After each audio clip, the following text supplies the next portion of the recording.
Bonsoir la famille, vendredi 19 juin l'an 2026 accord diggante Iran ak États-Unis mu ngi commencé am ay problème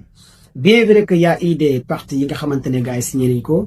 parce que Iran dafa ne durant 60 jours day continuer di dédouaner li nga xamante ne mooy détroit d'Ormuz ñuy fay ay taxes ci fi nga xamante ne mooy détroit d'Ormuz. uranium bi nag day reste fi nga xamante ne mooy Iran loolu nag américains yi d'accord ci loolu pour l'instant waaye Trump aussi concernant les missiles balistiques iranais nee na garaawul Iran mën na am li nga xamante ne missile balistique am hypersonique di aar lii di boppam te alors que Trump waxoon na loolu Iran du ko am loolu nag naqari na lii di waa Israël nag ñoo commencé saboter li nga xamante ne mooy cessez-le-feu bi d'après Marco Rubio ak JD Vance. Israël kii di Ben Netanyahu ba léegi nii armée Israël ginnaaw bu mu ñàkkee tey ñetti soldats ñi nga xamante ne waa Hezbollah ñoo leen rey armée Israël nee na day continuer di massacrer di bombarder lii di Liban loolu la armée Israël wax day continuer di attaquer lii di Hezbollah dirigeant Hezbollah Neem Hassan ki nga xamante ne moo diriger lii di Hezbollah remplacer kii di Hassan Nasrallah Neem Hassan génn na am ay kàddu yu mu yëkkati wax di féliciter Iran di jaajëfal li nga xamante ne Iran ci victoire bu am doole bi nga xamante ne Iran gagné na ko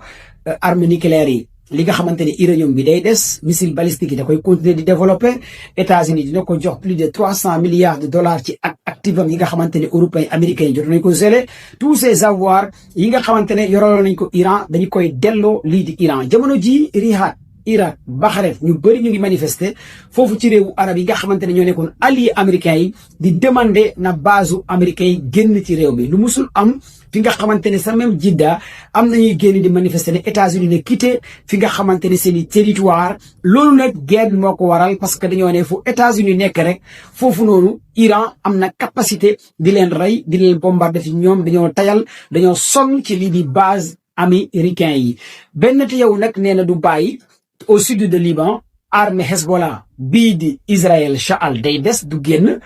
Hezbollah day continuer li nga xamante ne xeex bi ak lii di Israël waa États-Unis nee nañ Israël mooy zappe mooy yàq li nga xamante ne mooy négociation bi fan lay wanante ni mujjee gëtëm fan la affaire bi jëm ndax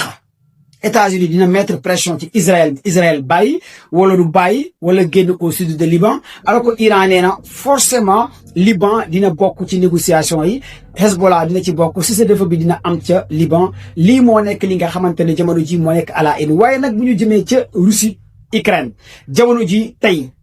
Poutine pare na pour massacrer capitale Ukraine ginnaaw bu ñu bombardé ñaari navire ukrainiens yi ci mer Noire tey en plus de 3 morts tey nag Russie pare na utiliser ak yeneen armes yu bees biir territoire Ukraine parce que yéen ñëpp gis ngeen ne barke démb jeudi au-delà de sommet G7 bi Ukraine bombardé na environ plus de 550 drones ca Russie ay villes yu bëri jotoon na leen touché yàq fa ay dépôts pétroliers riposte Russie bi tey la war a ñëw tey la Russie war a riposte ci kaw lii di